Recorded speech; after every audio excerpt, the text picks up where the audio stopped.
Good evening friends. अब हमारा चल रहा था जो प्रेजेंट सिंपल टेंस।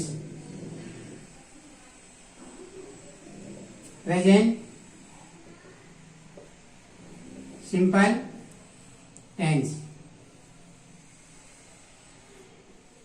हमने देखा अभी तक। प्रेजेंट सिंपल टेंस में हमने इसका अफर्मेटिव सेंटेंस पढ़ा।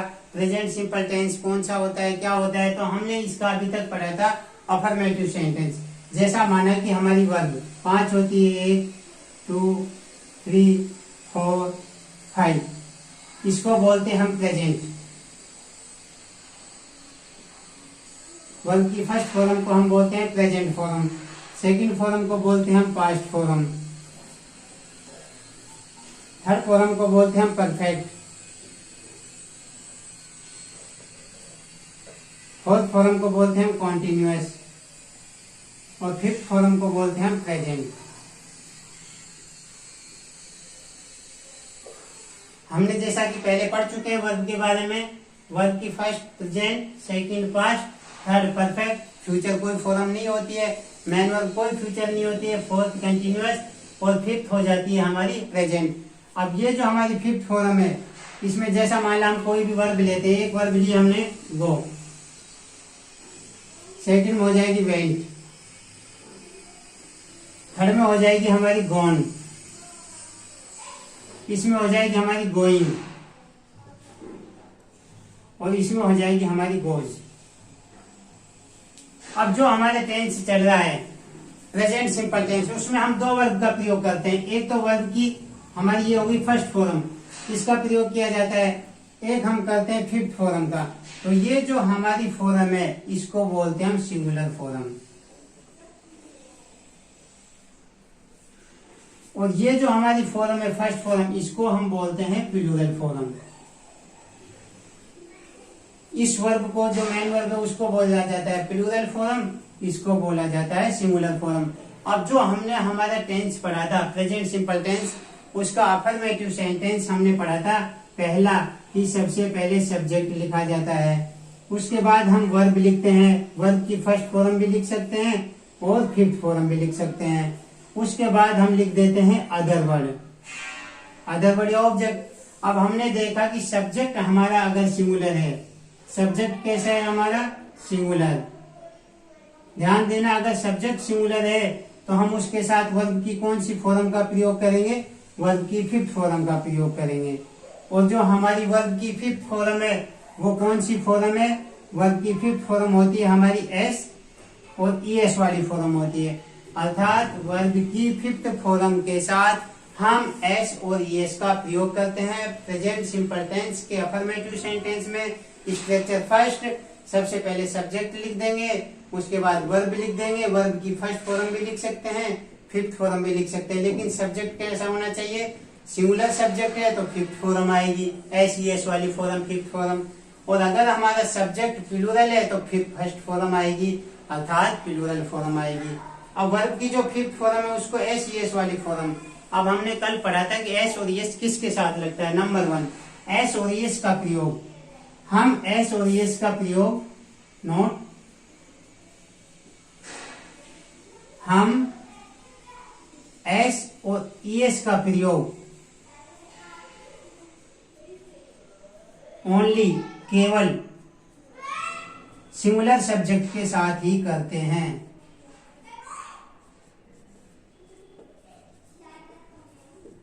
सिंगुलर सब्जेक्ट के साथ ही करते हैं।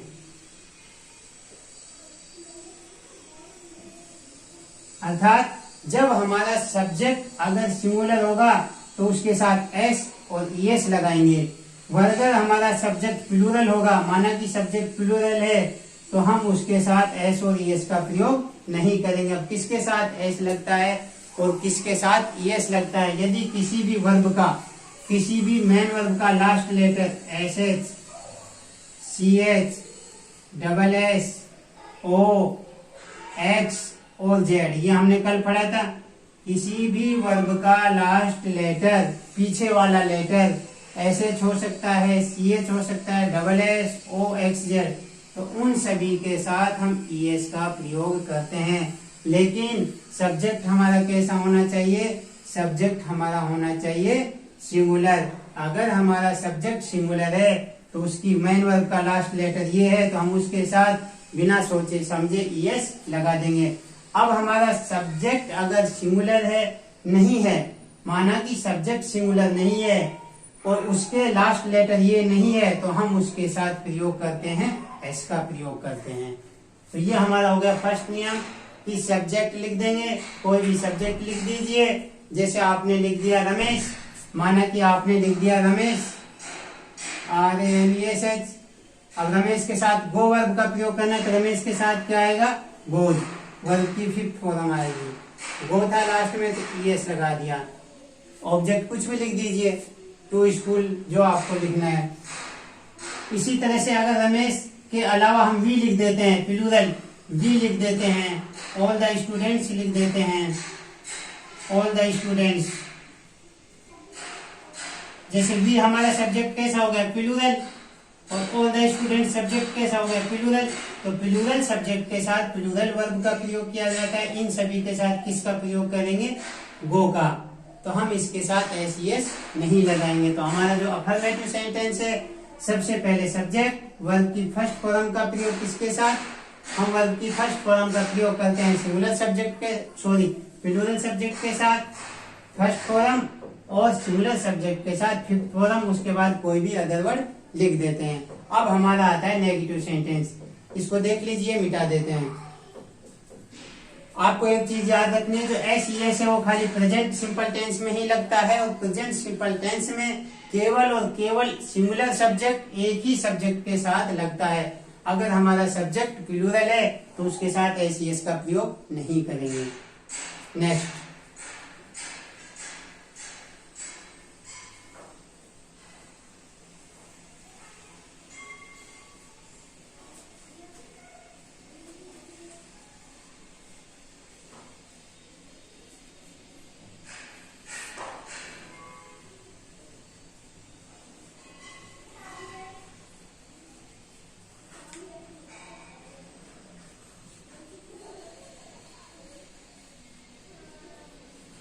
देखिए दूसरा हमारा हो गया अफर्मेटिव सेंटेंस। और जो स्ट्रक्चर नंबर 2 है दूसरा, वो आता है हमारा नेगेटिव सेंटेंस। ये हमने पढ़ा था अफर्मेटिव सेंटेंस। इसमें क्या होता है, इसमें सबसे पहले हम सब्जेक्ट लिख देंगे, उसके बाद क्या लिख देंगे, सब्जेक्ट बाद या तो डू लिख देंगे या डज लिख देंगे। जैसे ही हमने सब्जेक्ट अगर डू है या डज है, तो इसके तुरंत बाद हम किसका प्रयोग करेंगे, नोट का। क्योंकि नेगेटिव सेंटेंस का मतलब होता है नकारात्मक, किसी भी कार्य को नहीं किया जाना, सी डज नॉट। तो इसमें नोट का प्रयोग होगा। नोट के बाद क्या आ जाएगा, वर्ब की फर्स्ट फॉर्म का प्रयोग किया जाएगा, और लास्ट में अदर वर्ड या ऑब्जेक्ट। ये स्ट्रक्चर हो गया हमारा नेगेटिव सेंटेंस का। तो सबसे पहले सब्जेक्ट, उसके बाद डू या डज, दोनों नहीं लिखे जाएंगे, दोनों में से एक लिखा जाना है। सबसे पहले सब्जेक्ट लिख दिया, सब्जेक्ट के बाद डू लिख दिया। अगर डू है तो डू नॉट, डज है तो डज नॉट, डू है तो डू नॉट, डज है तो डज नॉट। उसके बाद वर्ब की फर्स्ट फॉर्म, अब अदर वर्ड। अब जो वर्ब की फर्स्ट फॉर्म है उसके साथ हम एस और एस का प्रयोग नहीं करेंगे। एस एस का प्रयोग क्यों नहीं करेंगे, क्योंकि यहाँ पे डज के साथ ईएस दे दिया गया है और यहाँ पे डू के साथ ईएस नहीं गया है। अब बात आती है कि किसके साथ, तो डू का प्रयोग किया जाता है, किसके साथ, डज का प्रयोग किया जाता है। सब्जेक्ट हमारा कोई भी हो सकता है, जो अच्छा लगे, singular plural, he she it they name Ram Shyam Anita Sunita, जो आपको अच्छा लगे वो सब्जेक्ट लिख सकते हैं। अब डू हमारा कैसी वर्ब है, ध्यान देना। डू है जो हमारे हेल्पिंग वर्ब है, ये सिंगुलर, डू को बोलते हैं हम प्लूरल, सॉरी। डू का प्रयोग किया जाएगा प्लूरल सब्जेक्ट के साथ। दुनिया के जितने भी प्लूरल सब्जेक्ट है उनके सभी के साथ आप डू लगा देना। दोबारा देखिए, दुनिया के जितने भी सब्जेक्ट है प्लूरल, जो हमें लगता है कि एक से ज्यादा है, एक से ज्यादा है, उन सभी के साथ हम किसका प्रयोग करेंगे, डू का। डज का जितने भी हमारे सिंगुलर सब्जेक्ट है उन सभी के साथ हम प्रयोग करेंगे डज का। जो आपको लगता है कि सब्जेक्ट सिंगुलर है उसके तुरंत बाद डज नॉट लिख दीजिए, नोट साथ में आएगा। आपको लगता है जो सब्जेक्ट हमारा प्लूरल है उसके साथ बिना सोचे समझे आप डू नॉट लिख दीजिए। वर्ब की फर्स्ट फॉर्म लिख देंगे, एस नहीं आता है और लास्ट में अदर वर्ड आता है। जैसे हमारा सब्जेक्ट हो गया ही, सब्जेक्ट हो गया सी, सब्जेक्ट हो गया राम, सब्जेक्ट हो गया श्याम, सब्जेक्ट हो गया कविता, सब्जेक्ट हो गया माई सिस्टर। तो जितने भी सब्जेक्ट है, ये हमें क्या पता चल रहा है कि सब्जेक्ट हमारे ये सारे कैसे हैं, सिंगुलर।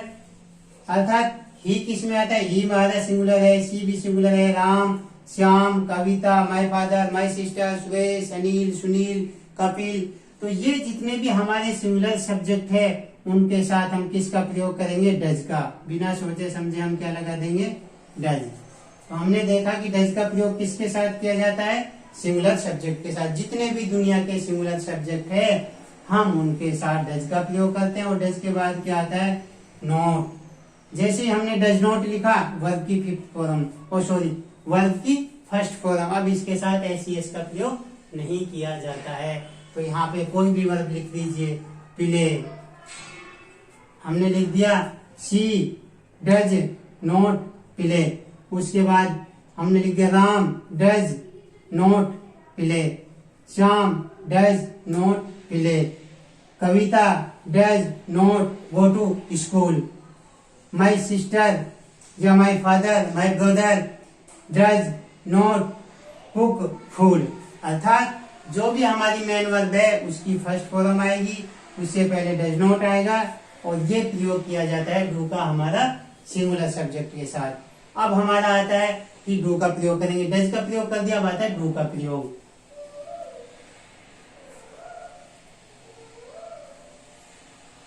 अब देखिए, अब डू हमारा कैसा है, प्लूरल। तो इसमें प्लूरल अगर हमारा डू है तो ये वर्ब प्लूरल सब्जेक्ट होना चाहिए। प्लूरल में क्या हो गया, वी हो गया, यू हो गया, दे हो गया, ऑल द स्टूडेंट्स हो गया,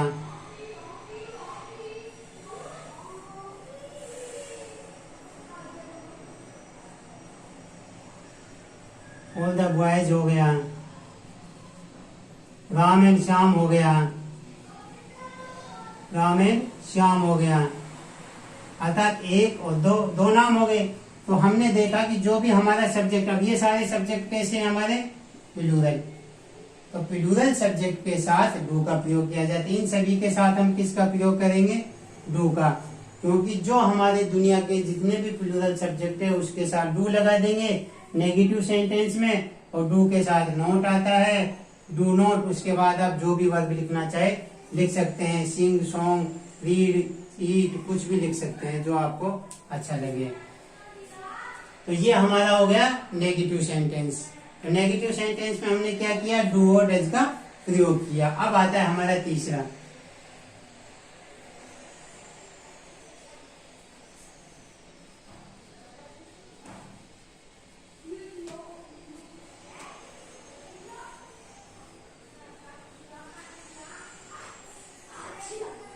तीसरा आता है हमारा स्ट्रक्चर इंटेरोगेटिव सेंटेंस।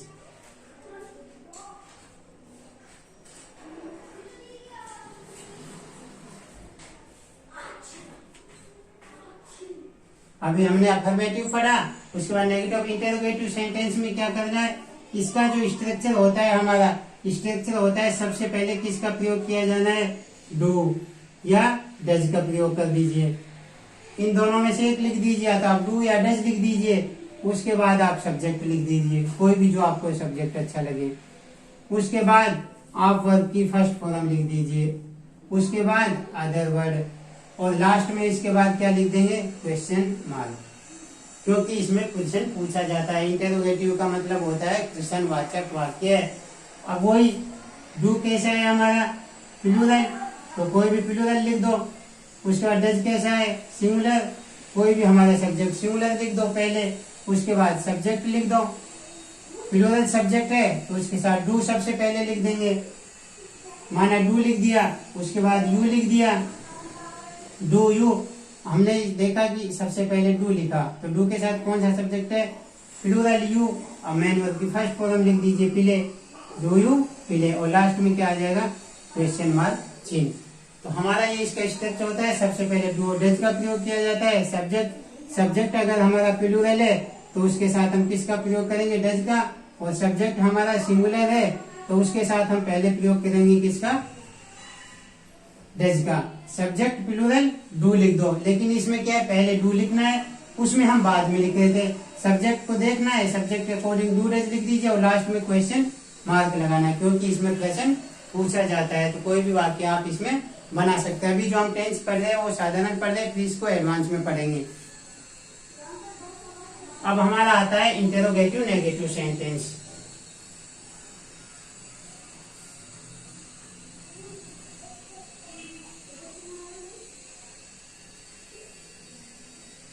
अब इसका जो हमारा लास्ट आता है स्ट्रक्चर वो आता है इंटेरोगेटिव नेगेटिव। इंटेरोगेटिव नेगेटिव में क्या होता है, अगर इसको इसी तरह से भी लिख सकते हैं, डजंट,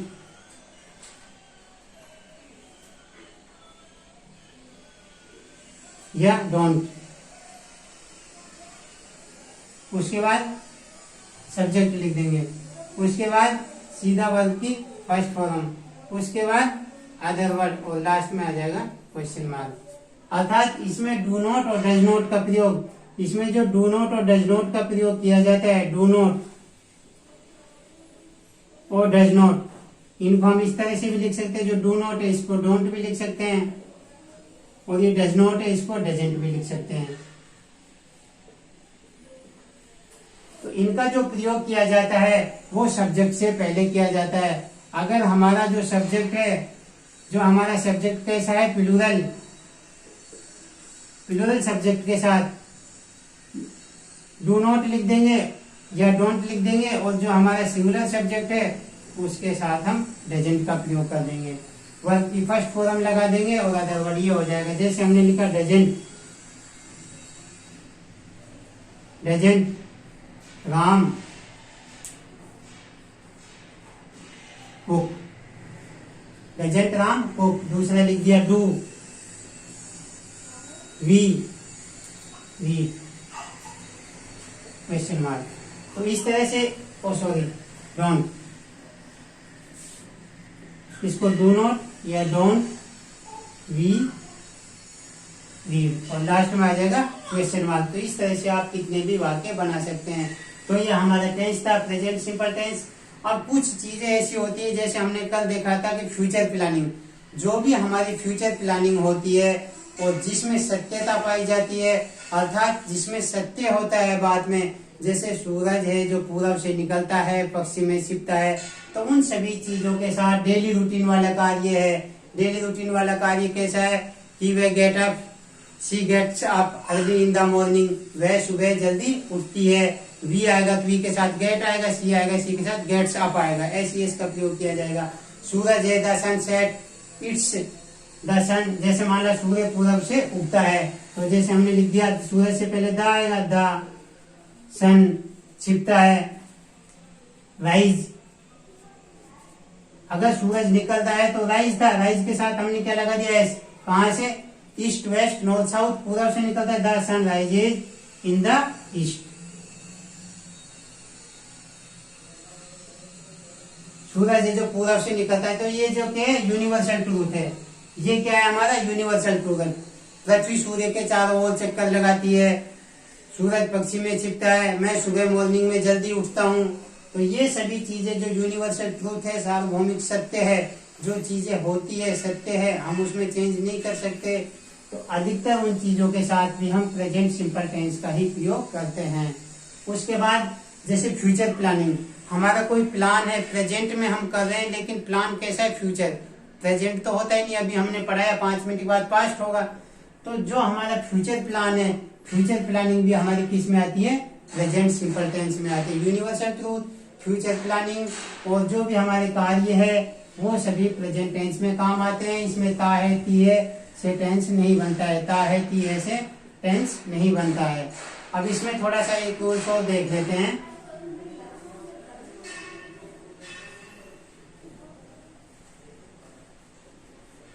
अब इसमें थोड़ा हम एडवांस देख लेते हैं, ये तो हमने पढ़ा साधारण। अब इसमें एडवांस का एक रूल देखते हैं। जैसे अभी हमने लिखा था कि डू और डज के बाद नोट का प्रयोग किया जाता है। अभी हमने लिखा, लेकिन एक सब्जेक्ट एडवांस में जैसे पहला स्ट्रक्चर देखते हैं हम, उसमें लिखा जाता है subject plus do does plus verb की first form plus other word. ये भी हमारा इसमें रूल काम में करता है। प्रेजेंट सिंपल टेंस का स्ट्रक्चर ये भी होता है। इसमें क्या होता है, डू और डज के बाद हम नोट का प्रयोग नहीं करते हैं। डू और डज के बाद नोट का प्रयोग नहीं करते हैं। इसका ये एम्फेटिक सेंटेंस है, जोरदार वाक्य। एम्फेटिक सेंटेंस बोलते हैं इसको, जोरदार वाक्य। अर्थात जैसे आपके फादर ने आपसे कहा कि आप नहीं पढ़ते हो, क्या आप पढ़ते हो? कहा हाँ मैं पढ़ता ही तो हूँ, वह खेलती ही तो है। अर्थात इसमें थोड़ा दबाव दिया जाता है, एम्फेटिक दिया जाता है। जो इस तरह के वाक्य, माना किसी ने आपसे कहा कि आप पढ़ते नहीं हो, तो आपने कहा मैं पढ़ता ही तो हूँ, अर्थात आपको दबाव दिया गया है। तो जिस तरह के वाक्य में दबाव दिया जाता है उसमें सब्जेक्ट लिखा जाता है। जैसे राम पढ़ता ही तो है, राम पढ़ता ही तो है, राम पढ़ता ही तो है। मैं खेलता ही तो हूं। तो इन वाक्यों को हम बोलते हैं एम्फेटिक सेंटेंस। इन वाक्यों को बोलता जाता है एम्फेटिक, अर्थात जोरदार वाक्य। राम पढ़ता ही तो है, वह खेलता ही तो है, वह गाती ही तो है। इनमें सबसे पहले सब्जेक्ट लिखा जाता है। राम, राम के साथ है तो डज आ जाएगा, और डज के साथ वर्ब की फर्स्ट फॉर्म आ जाएगी प्ले। ये वाक्य इस तरह से बनाया जाता है। राम पढ़ता ही तो है, राम डज प्ले। वह खेलता ही तो है, ही डज प्ले। मैं खेलता ही तो हूँ, आई डू प्ले। वह पढ़ती है, सी डज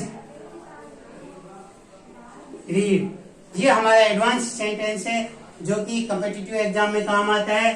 सी डज रीड, वह पढ़ती ही, तो इसमें जोर दिया जा रहा है, इसमें जोर दिया जा रहा है। अगर वह पढ़ती है, माना इसमें डायरेक्ट ये लिख देता राम पढ़ता ही तो है, तो राम पढ़ता है, एक ये लिखा राम पढ़ता है, तो राम पढ़ता है तो इसमें आ जाएगा राम रीड्स, राम रीड्स।